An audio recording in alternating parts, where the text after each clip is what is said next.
तथा अच्छा, अमेरिका में टैक्सी चलाने वाला आपको अमेरिकन तो आमतौर पर नहीं मिलेगा, 10 में से 1 मिलेगा, बाकी 9 विदेशों के लोग मिलेंगे जो ग्रीन कार्ड पे हैं या वर्क वीज़ा पे हैं और अपनी रोजी रोटी वहाँ कमा रहे हैं। लेबनान के मिलेंगे, कुवैत के मिलेंगे, और जो मुझे कल मिला ताजिकिस्तान का सॉरी मिला। प्यारा सा बच्चा था। मैंने उससे उसका नाम पूछा, अच्छा सा नाम था पर मुझे याद नहीं है क्योंकि नाम कुछ अलग किस्म का था।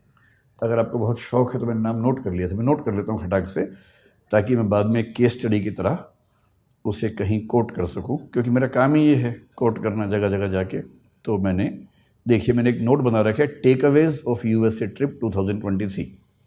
उसमें जो आखिरी स्टडी है वो है टैक्सी टू JFK एयरपोर्ट। उसका नाम था गाई राटी, 23 साल का बच्चा था, ताजिकिस्तान से।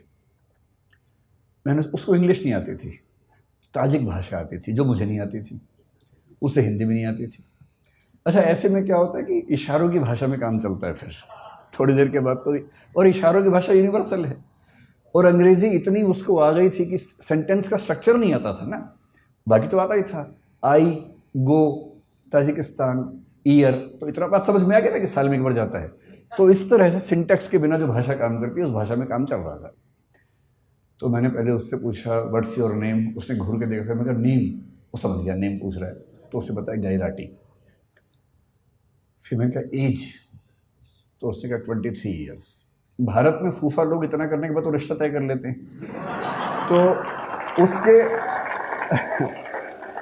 उसके चेहरे पर भी ये भाव था कि क्या ये रिश्ता तय करने वाला है। तो मैंने उससे कहा नहीं, मैं तो कुछ और पूछना चाह रहा हूँ। फिर मैंने कहा गाई राटी कब से हो अमेरिका में? उसने कहा 1 ईयर। तो मैंने कहा वीज़ा कैसे मिला? बोला ग्रीन कार्ड। तो मुझे ध्यान आया कि ग्रीन कार्ड के मामले में डाइवर्सिटी पॉलिसी काम करती है, हर देश से कुछ लोगों को मिलता है, तो उसमें उसको मिल गया होगा। तो मैंने बहुत सहानुभूति के भाव से पूछा, मैंने गाई राटी कितना कमा देते हो यार? मुझे लगा बोलेगा बहुत कम कमाता हूँ, इस भाव से थोड़ी सी टिप मिल जाए अंत में, और मैं उसको बहुत खुश होकर $10 की टिप दूंगा और एहसान कर दूंगा अंत में, मुझे भी खुशी हो जाएगी। तो उसने कहा कि ऑलमोस्ट $400 to $500 एवरी डे। अच्छा, भारत का आदमी सीधे 80 से गुणा करता है वहाँ जाके, जो भी फिगर सुनता है खटाक से गुणा करता है। मैं घबरा गया, भाई ये तो बहुत ज़्यादा कमा लेता है, इसका मतलब तो बहुत ही ज़्यादा कमा लेता है। मैंने कहा अच्छा। फिर मैंने कहा how many days in a week you work, क्योंकि वहाँ सब 5 दिन काम करें, 2 दिन मस्ती करते हैं। बोले ऑल 7 डेज, क्योंकि मस्ती तो वहाँ के लोग करते हैं ना, बाहर से जाते हो तो भविष्य में मस्ती करने के मूड में होते हैं, अभी मेहनत करते हैं। फिर वो समझ गया कि ये मेरी इनकम काउंट करना चाह रहा है, तो उसने खुद ही बोला on average I earn $12,000 to $14,000 per month. फिर मैंने 80 से गुणा कर दिया खटाक से, तो मैं समझ गया कि ये महीने के 10 से 12 लाख कमा लेता है। तो मैंने उससे फिर पूछा दिस इज योर रेवेन्यू और दिस इज योर सेविंग? भाई आप तो कॉमर्स के लोग जानते हैं, रेवेन्यू अलग है, सेविंग अलग है। नेट इनकम है कि ग्रॉस इनकम है, उसी में सारा खेल हो जाता है, और वैल्यूएशन की दुनिया इसी खेल पे चल रही है कि कुछ का कुछ बोल के वैल्यूएशन करवा लेना है। तो उसने कहा दिस इज माई सेविंग।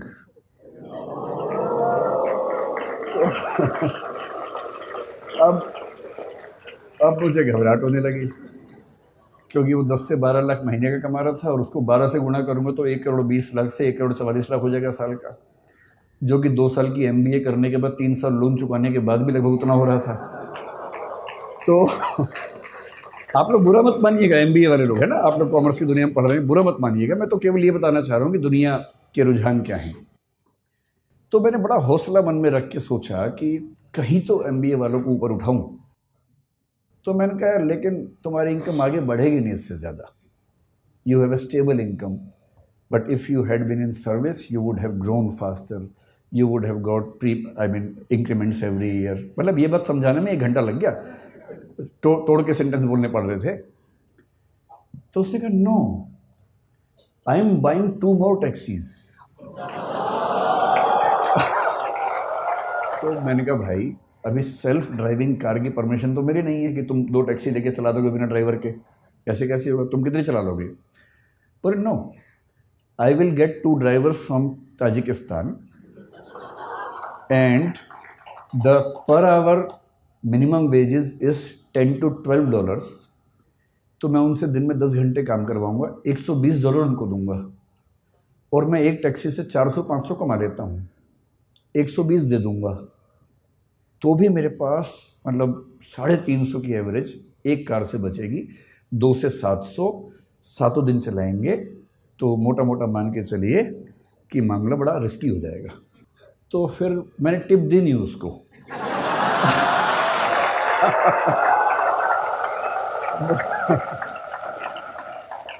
मुझे चिंता थी कि जब मैं उतरूंगा कहीं वो मुझे टिप ना दे दे थोड़ी सी, कि भाई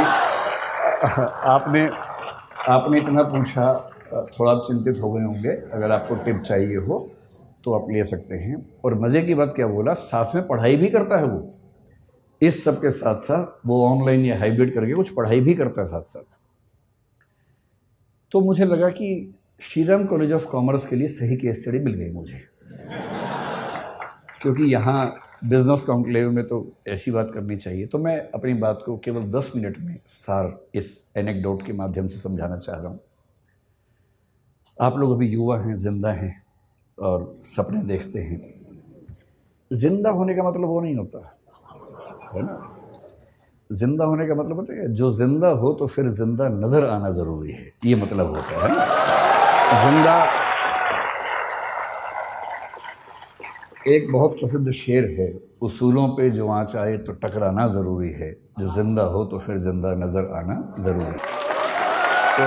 तो मैं इसलिए कह रहा हूँ कि आप लोग ऊर्जा से लबरेज युवा हैं और अभी आपके सपने देखने की उम्र है। जिंदा तो बहुत लोग हैं, लेकिन कुछ लोग ज़िंदगी ढो रहे हैं, घिसट रहे हैं, और आप भरे हुए हैं ऊर्जा से।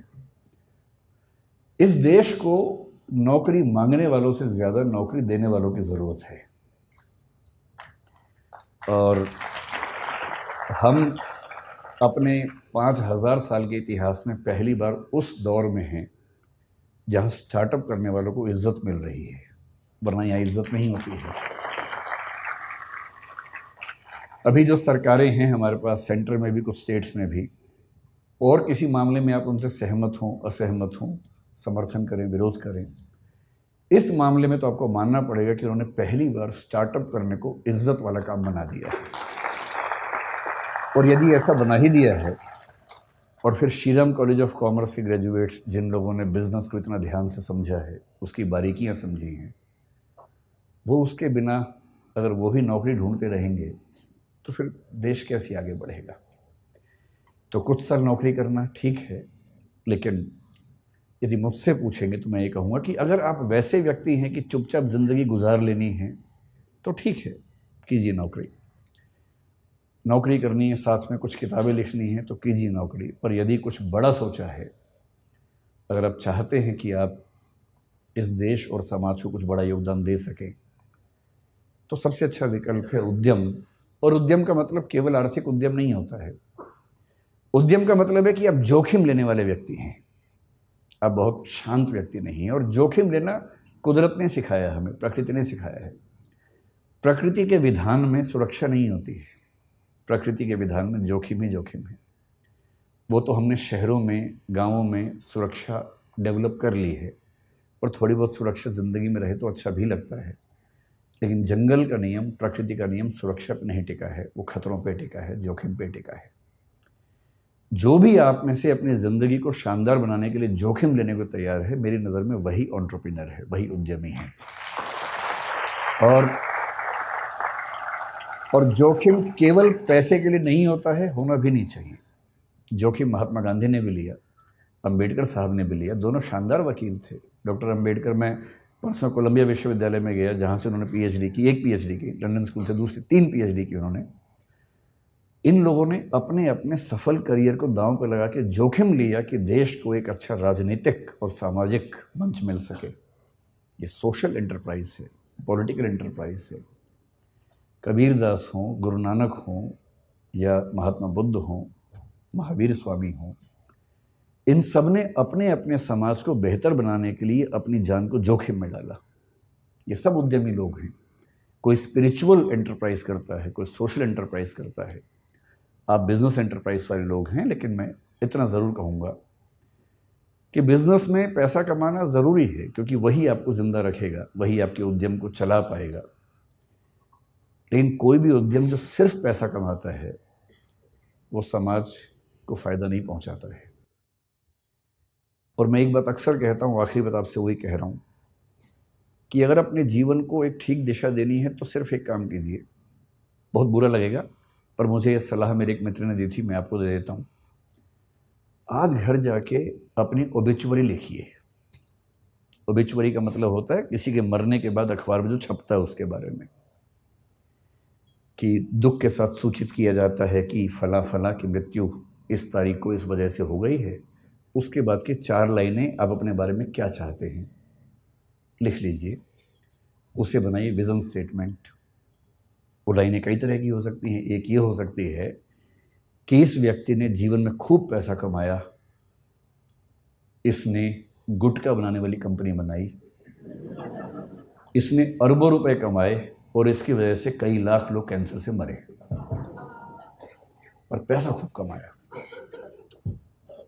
दूसरा ये हो सकता है कि ये व्यक्ति चाहता तो अरबों रुपए कमा सकता था, पर इसने लाखों ही कमाए और अपनी ऊर्जा उन चीज़ों में लगाई जो समाज को और बेहतर बना सकती है। ये चाहता तो डीजल की कार बना के खूब पैसा कमा सकता था, तेल के कुएं खोद के खूब पैसा कमा सकता था, पर इसने सोलर पैनल्स में अपनी ऊर्जा लगाई, क्योंकि उसे चिंता थी कि मेरे साथ साथ इस समाज का भी भला होना चाहिए। तो जो मैं कंक्लूडिंग रिमार्क के तौर पे कहना चाह रहा हूँ, आप लोग इस देश के भविष्य हैं, स्टार्टअप की दुनिया के भविष्य हैं। कुछ बड़ा कीजिए और ऐसा मत कीजिए जो केवल और केवल बिजनेस तक सीमित हो। जब बिजनेस और एथिक्स मिलते हैं तो जो सिनर्जी बनती है, वो सिनर्जी किसी भी देश और समाज के लिए बेहतर है। बहुत बहुत धन्यवाद, आप लोगों ने बुलाया। धन्यवाद।